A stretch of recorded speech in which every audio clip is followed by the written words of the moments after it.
You're listening to the Oneofus.net podcast network.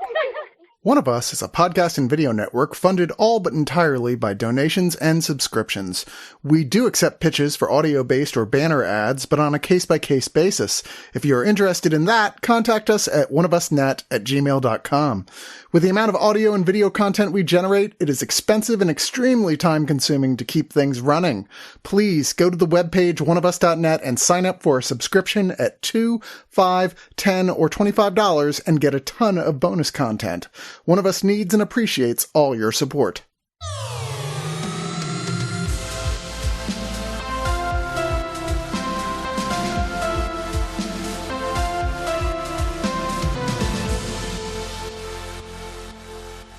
Hi, and welcome to the Infestation coverage of Annecy Animation Film Festival 2026. I'm your host, Spider Mike, and I have here with me our guest. I am the Knight, Maciej.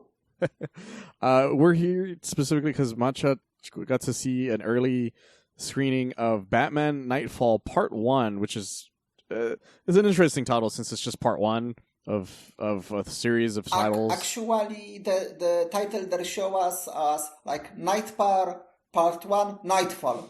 Yeah, so which is why it's dumb. Like it should have been, because the original graphic novels that were released later down the line had like subtitles like Broken Bat and Who Rules the Night, and that would have made more sense in my opinion. Yeah. Especially because the other ones are, it's Knight's Quest and then it's Knight's End. So it's just very interesting that's. I'm assuming the other two are going to be called their other respective ones. But yeah, he got to see an early preview. This movie comes out like a month from now, something like that, if I remember correctly. Yeah. And it's voiced by, Batman's voiced in this time by Anson Mount, who people will know from the current Star Trek show as Captain Pike. Michael Mando, who plays Bane, who recently was Scorpion in this new Spider-Man, as well as a big character in Breaking Bad. Robin is actually voiced by a relatively unknown actor named Jack Giffen, to the point where he doesn't even have a Wikipedia page, but people saw him in The Long Walk recently. And Commissioner Gordon is voiced by the man who plays Tron, actually, Bruce Boxleitner. So I thought that was really interesting. And there's a few other actors here as well. The IMDb doesn't really give the main amount of people, though, unfortunately. Yeah, and this is the story best known for the story that introduced the character of Bane, and also known as the tale of the man who broken the Batman. It's one of those stories. I mean, it's even hard to say it's a story because it's like this very just long saga of this Batman series. It's Batman's death and return of Superman, basically, and I do mean that, like, because it was made directly after the death of Superman. Yeah, it had many similar vibes, which is, hey, let's introduce this really powerful villain and who will finally bring out our hero. And, unlike Doomsday, I think Bane made a bigger impression in the sense that he became like this big part of, the Rogues Gallery after that. Well, he's a much more intelligent character right away, because with Doomsday, he's just like, he's a murder machine, and you can only write a murder machine story so much until it's like, well, what else do you do with him? With Bane, from the get-go, the guy was just charming and like intelligent and terrifying, and hilariously enough, I don't think he's ever been this cool ever again since Nightfall. But at least you can write dialogue for him, where Doomsday is just like a monster yelling over and over again. It's interesting because I know like people who made the animated series didn't care for him, so they just made him like assassin for hire, and after that a lot of shows basically did the same, which is he was just the dumb muscle, often, or just the guy you hire as because they always focus on him being large and strong, while the Bane in the comics, his main power is actually his intelligence. Yeah, and he's one of the smartest villains right away, and the fact that the very fact that in the beginning, the Venom is actually more of a last resort in this original thing, because he beats up Killer Croc in the comic without it, basically. Yeah, but actually, this movie doesn't start with Bane. It actually starts with Batman fighting Azrael, also known as John Paul, who, basically, is this character who kills the criminals, but has this moment of basically dropping on his knees before Batman and going, look, I just realized I'm becoming a monster, help me. And so Batman is like, well, okay, I will help you. And as the main storyline from the comics is going on. You have also this story with John Paul, like Batman trying to basically have him therapy, in the sense like, be redeemed, Yeah. So we get a lot of introduction for that character from the start. And at the same, which makes sense because he will play big part in the future chapters. But at the same time, we get introduction of the Bane's backstory. And from the start, it felt a little bit different than the comics because, first, the very big disappointment for many people, Bane doesn't have his gang here. He doesn't have the guy with the birds. He doesn't have, in the comics, he has like this. The reason I'm the most disappointed by that is because for people who don't know, Bane was kind of considered like an evil Doc Samson in the beginning, which is why he has a gang. Because everybody in his gang is kind of like a version of one of Doc Samson's friends, or I think no, not Doc Samson. I think it is Doc Samson. Yeah, but it's like a specialist in some field, Yeah, they're always a specialist in something, and so he's like an evil version of that specific character. So not only skip those guys, but what surprised me, they don't do the teddy bear here. Like in the comics, that he has like this friendship with this teddy bear. Instead, like he's raised in the prison by his mother, who basically it's like this for I think the crimes of her husband she has to suffer, and now in this Cuba coded country. And I was wrong. It was Doc Savage. Sorry, he's an evil Doc Savage. Okay. Doc Samson is a Hulk character. Sorry. Yeah. Okay. And the movie gave us way more relationship with his mother, which is very toxic. And he basically in this version, he becomes obsessed with Thomas Wayne because now every version of Batman has to make a big deal of who Thomas Wayne was. And they are basically dreaming that, this is Gotham City. We're reading about it in the paper. They sometimes bringing us to the prison. One day, this is like the perfect city. One day we'll rule it. And she dies. And basically he has this sick obsession that, one day I will rule this Gotham City when I get out.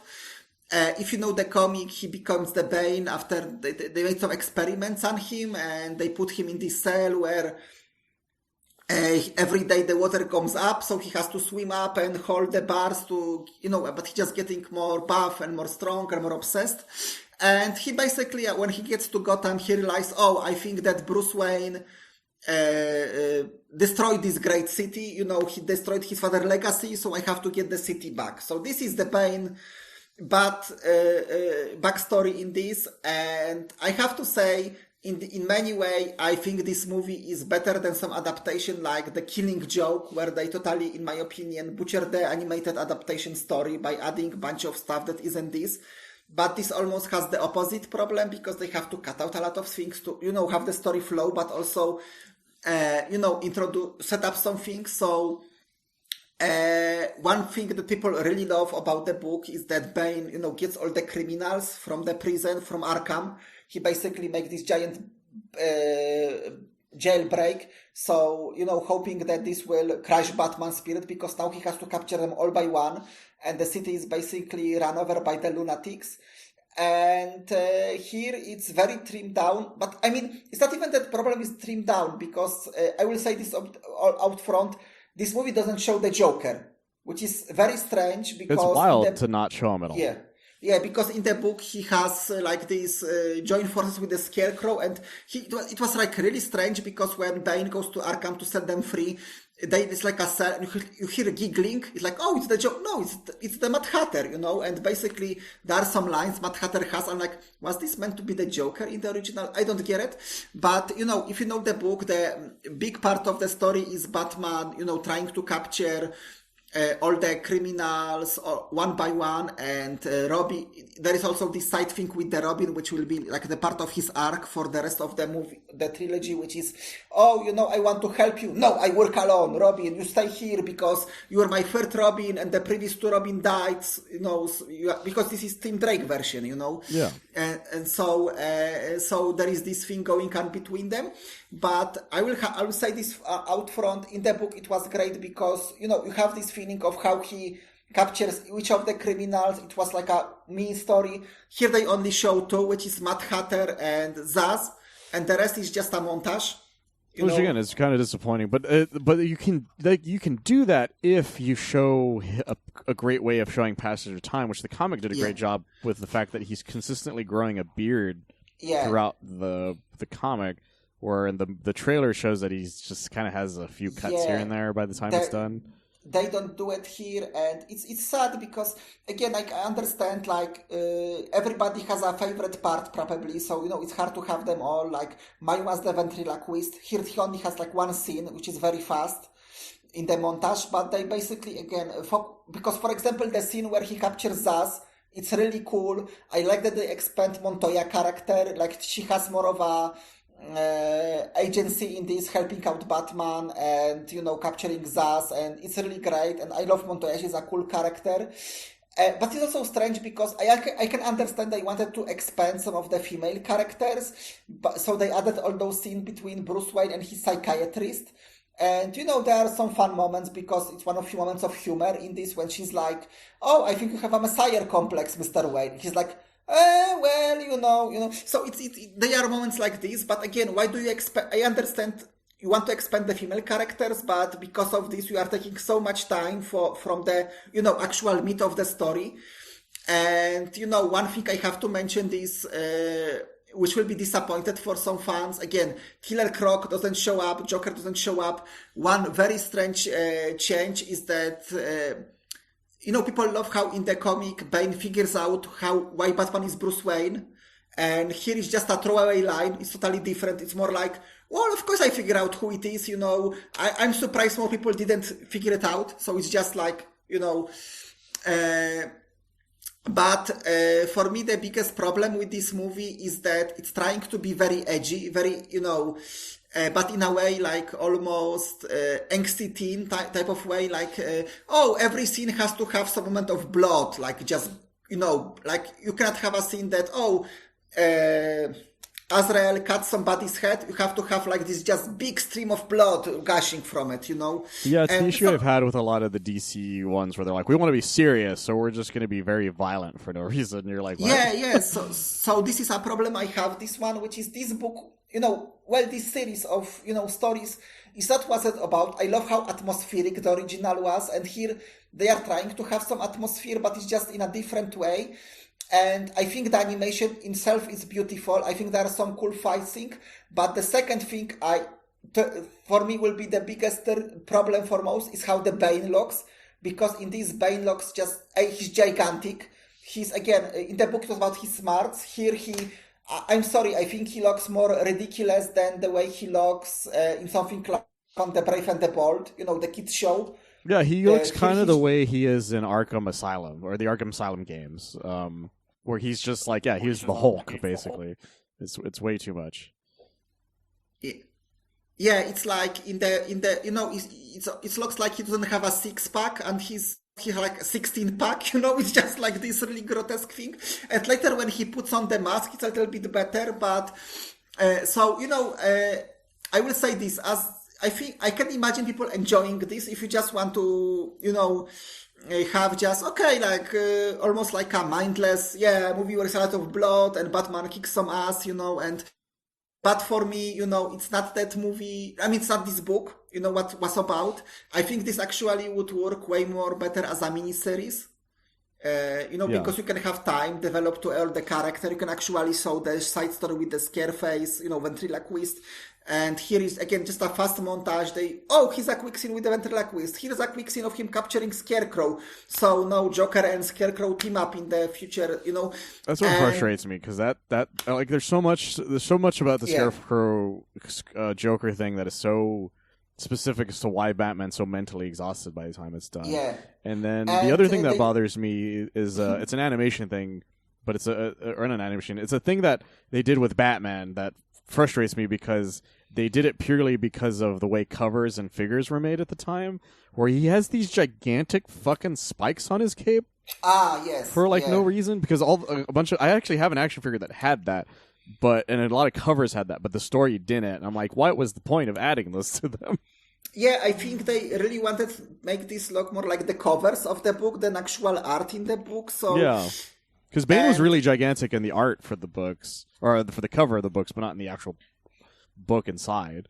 Yeah, again, like, for me, it's crazy that the movie about Nightfall, like, the best part is the scene with Zaz, which is fantastic. It has atmosphere, it has tension, it has some great Montoya moments, and, it's actually using that, shock effect for, good, in a good way, like all the blood, and, but, so, I can imagine people being disappointed by this. I can imagine, but at the same time, comparing again to something like,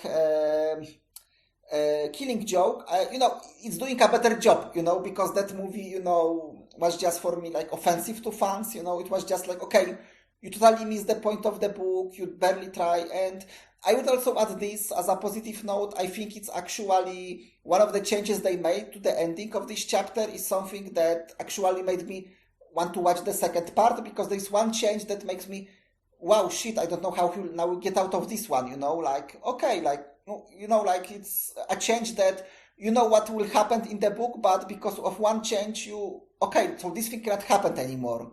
So they have to will figure out something different here, so at least that's something, like, okay, this is, know that you read the book and you know what's going to happen, but at the same time, it's ending on the scene you would expect it will end, so. Yeah, it sounds like it's going to be disappointing, but I'll see how it might think when I watch it. What would you give it overall, though? Just because I like the animation alone, so I would just like, very, very, shit, I'm looking for a word, very generous, like 6 out of 10, or maybe something like between 5 out of 10 and 6 out of 10. Like, monkeys that was not in this movie, because Mad Hatter doesn't have his monkey in this. I was so pissed off because I love his monkey in the book. That is disappointing, actually. Yeah. I do think it's interesting that Mad Hatter in this version is almost like a little person, but that's about it, so. And again, the voice acting is fine, but again, it's like between 5 out of 10 and 6 out of 10, but I think if you're like a hardcore fan who is a purist, this movie is at best like 3 out of 10 for you, because you will be like just frustrated by all the changes, so. And if you're not, you just want to see Batman kick some ass, I think it's good, like 6 out of 10, so. Okay. Well, yeah. Well, you guys keep an eye out for that when it comes out, and then the mini sequels that it's supposed to get after that. And if not, watch the Dark Knight Rises. That's one of the only other kind of a direct adaptations of it, ironically enough.